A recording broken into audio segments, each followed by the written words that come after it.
Welcome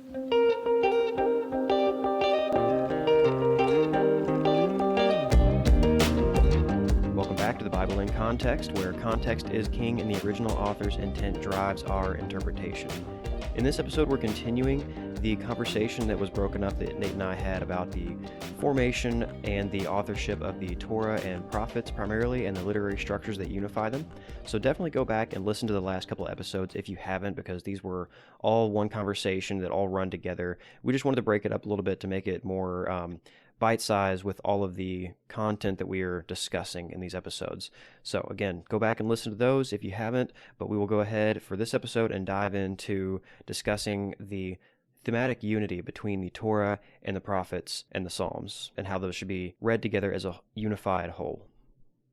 Okay, so there's a couple more narrative elements that I think we need to talk about that will help us see not only the unity between the themes of the Torah and the Prophets, but also will help us estimate the dating as well. And one more thing I forgot to mention about the narrative, like the end of Deuteronomy. It ends with Moses' exposition of the rest of the Torah and Deuteronomy, and then his final blessing and his death, and this expectation that Joshua was going to carry forward and go into the Promised Land. And so with Moses' death there, you do have this like containing of the Torah. Like that's, okay, the narrative stops here. This is a good break. This is the first part of the series. And then there's also this expectation of continuity with Joshua's commissioning and these repeated statements of like, hey, you're going to go into the land, here's the instructions, blah, blah, blah. So like we're expecting that there's going to be a part 2 to this narrative. It's not like some addendum that somebody added way later. It's like this was part of the original plan to write this story out. Yeah, because you come to the end of the Torah and there's unanswered questions. Right. And it's kind of like, it's a bit of a cliffhanger. Right. And you don't get the final like climactic realization of all these blessings until you get this guy David who kills this snaky giant. Right. He's a serpent crusher. He becomes king. He gets this blessing of building a house of the Lord and all these other, like he's going to be that gate possessing seed of Abraham we've been expecting, that snake crusher we've been expecting. And so you don't get these climaxes until his story, and then he screws it up and his kids screw it up. And so spirals out of control again. Right. So there's a central patterning that begins in the Torah in the first few chapters of Genesis that Seth Postel in Adam as Israel has highlighted in showing that Adam's story is the same story as Israel's story. And that also is part of the Exodus motif that is on cycle 100 times until then. Maybe not 100, but maybe. There's a lot. So let's take a look at that, because again, like I said, that's going to help us solidify the unity of the Torah and the Prophets. And also I think it is going to help us with the dating. So in Genesis 1 and 2, what happens? Creation. Yes. Of a new land out of chaos.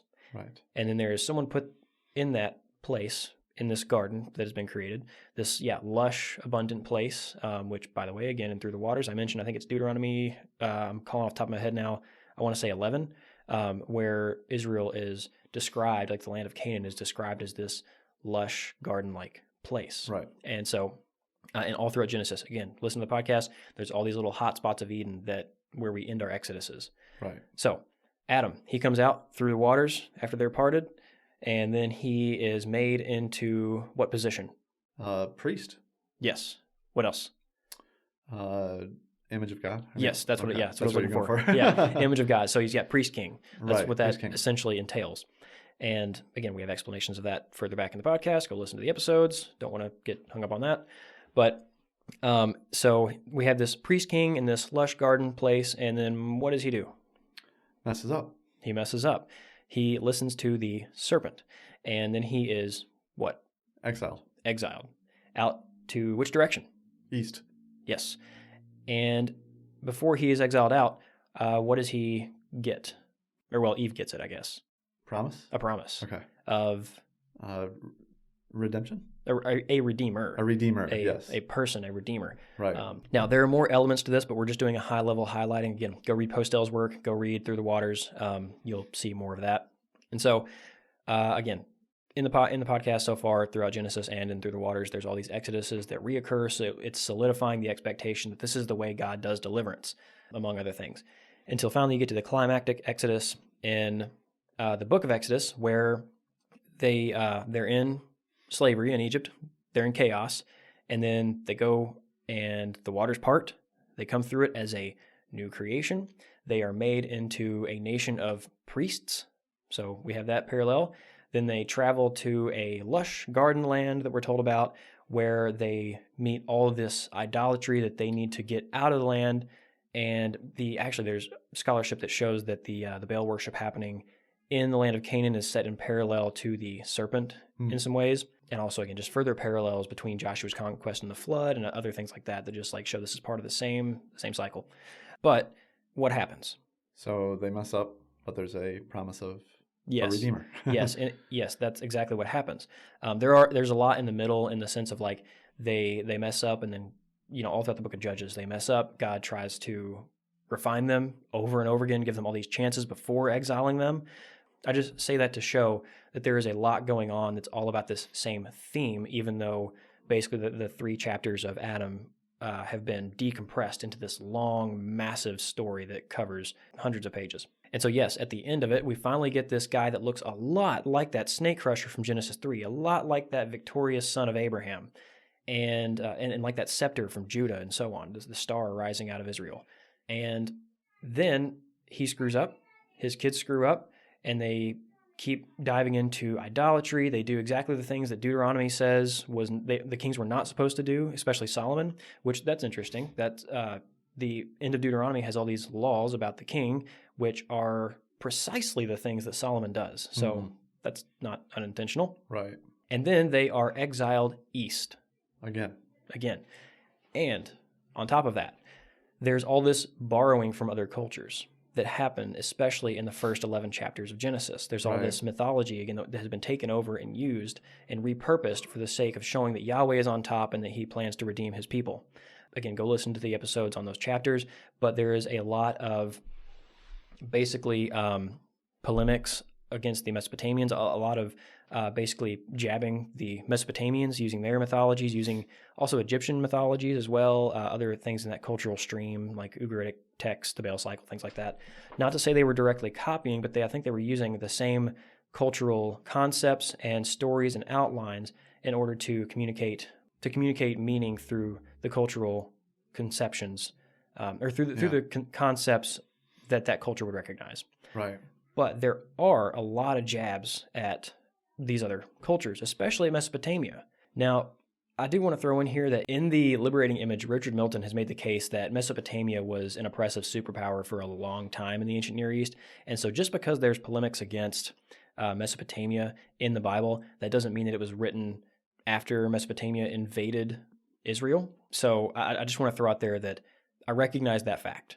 Just because there's Mesopotamian polemics very early in the Bible doesn't mean that those sections are produced later after the exile. It could be a very, very old tradition that's been written down. That's a possibility. That's actually not the avenue I'm going to go for other reasons, but I think that's what's going on here.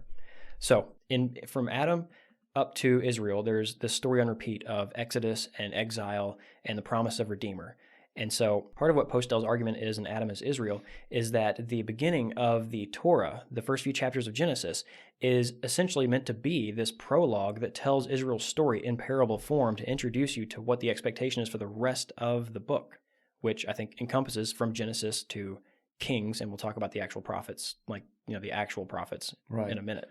Now, just to clarify, are you saying that the stuff in Genesis actually didn't happen and it was made up stories that they put together?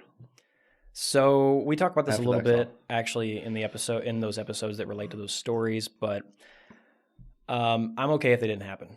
I don't really know if there is any historical basis for them. There could be, there may not be. We don't have the information to tell.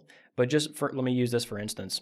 So obviously there are ancient Near Eastern mythological parallels to a lot of the stories there that are very clear. And so are they relating actual historical events through a proper understanding? That's a possibility. Are they rather adapting the stories from that culture in order to convey meaning about who Yahweh is? I think that's also a valid option that does not deny inspiration. Jesus taught in parables. There's other Old Testament stories that are also parables and figurative and metaphor. I'm not going to say, well, that can't be the Bible if it is a parable. I think that's okay. Some people aren't easy with that because that's our history part. Well, it's not history, it's narrative. So reckon with that first. It's not a history book, even though there is history in it. And, we talk about Genesis 1, that culture and Genesis 1 portrays a flat earth in a water bubble. Right. I don't think that part's historical. Right. I think we live on a globe. I know there are some out there who do think that we're on a flat earth. I have some of those friends. Hey guys, and they do listen to this. So hi guys. Yeah. So essentially, there are some elements that you have to recognize in the first books of Genesis if you want to properly exegete it that are not historical scientific fact. Sure. Just like Noah's flood. The image there is not the entire globe covered in water. The idea is the entire world being dunked back into chaos and remade. Right. The remaking is the point, not the... So is it a historical worldwide flood, or is it ancient Near Eastern imagery applied to their cosmology? Their world may have been flooded, just like our world was flooded this week. Mercy Hill will be recreated. That's right. Yeah. We've been baptized. So there's more to say about that, and I probably just said enough to upset someone. So you can email Caleb at... Yeah, exactly. Actually, our email is in the description, so email me, I guess. Or go listen to the episodes that deal with the flood and the creation, things like that, and we'll explain a little further. Okay, so let's get off that digression and back into, yes, Isaiah, Jeremiah, Ezekiel, and the Book of the 12. So real quick, the Book of the 12 has never been really found outside of the unit of the 12 prophets. Like, it's always on one scroll. They are, I think, composed as a unit. And actually, we're going to dive into the Book of the 12 after we get done with Ephesians. And based on what I've looked at in the Book of the 12, there is a progression in the book that shows, like, this makes sense together. And we'll talk about that when we get there. So we're going to assume for this podcast that the Book of the 12 is a unit. And if you look at Isaiah, Jeremiah, Ezekiel, and the Book of the 12, all throughout that book, or those books, that collection that makes up the latter half of the prophets section, they continually talk about, hey, remember Israel, what you guys were supposed to be? Remember that nation of priests that you were supposed to be, that Adam figure, that covenant you made at Sinai? Well, let's do that. You guys are completely screwing it up. If you guys don't, Assyria's coming, Babylon's coming, whatever. This threat is going to come that will force you into exile. By the way, remember, there is a new David coming. And so each of those books, to really boil their points down, and this is an oversimplification, but a big theme in those books is that, and really I think the lens you need to go to those books with is Israel is supposed to be a nation of priests. They're screwing it up. They're going to get exiled. And then eventually, like in Jeremiah and Ezekiel, that has happened. But remember, there is going to be this promised one that is going to come and redeem you. So it's the same thing that we saw in Genesis 1 through 3. It's the same promises we've seen on repeat throughout the Torah, on repeat throughout the rest of the narrative history, and repeat in the book of Kings with David and so on. And so they're telling the same story from a different lens, from the lens of the prophets God had commissioned, rather than from the, we'll say, prophetic writers that wrote the Torah and the rest of the narrative sections. And so eventually you cap off the prophet's story of Isaiah, Jeremiah, Ezekiel, in the Book of the 12 with Malachi saying, like, okay, look, you begin the Book of the 12 with, Hosea, and this is like pre-exile. Throughout the Book of the 12, you get you get to that point where you're in exile, post-exile, you get to Malachi, finally, like, hey, you guys have been through exile and back. You guys are still awful. Elijah's going to come, and then I'll redeem my people. And that's where we end the prophets and pick up with the Psalms, this new retelling of the Torah through this different lens and genre in a way, which we can talk about the Psalms more. But all this data put together tells me that the Torah through the prophets are a unified literary work with a central focus of, at this point in our history, someone is trying to, or some school who has been, I would say commissioned by God, they're the inspired writers, are giving a theological explanation and a hope for, and reminders of the promises of God, reminders of his covenants, all these different things. It's not just one thing, and it's not just a political agenda or something like that. But they're sitting there post-exile, maybe even after the return of exile. Maybe they're in Malachi's shoes. I think it would be reasonable to say that, yes, the people who put the Torah together using whatever sources they did, whatever background information, whenever they weaved this narrative together, they were probably post-Malachi, putting this all together. And so they're sitting there post-exile, showing the people through this prophetic story, this prophetic collection that they're putting together, this book called, the first bits of our Old Testament, saying, hey, this is who we were supposed to be. We weren't that. We got exiled for this reason. Remember those covenants we made back a long time ago? This is what's happening. Remember this. Read these stories and remember. And here's also the future hope that we have. Let's be righteous and pursue Yahweh. Right. I think that's where we're at with the canon in terms of the Torah and the prophets and the Psalms. Good word. Any comments, complaints, questions? No, I appreciate how you showed the big picture view of the whole Hebrew Bible and how it really is. It's one unified story. Yeah, absolutely. And it's helpful to see that and understand it in a little bit of more of a nuanced way rather than kind of the tradition of, okay, one person wrote this book and then one person wrote the Torah and then one person wrote this book and then one person wrote this book, Right. Or go on the other side and Yeah. think it's just a bunch of chaos that kind of got thrown together.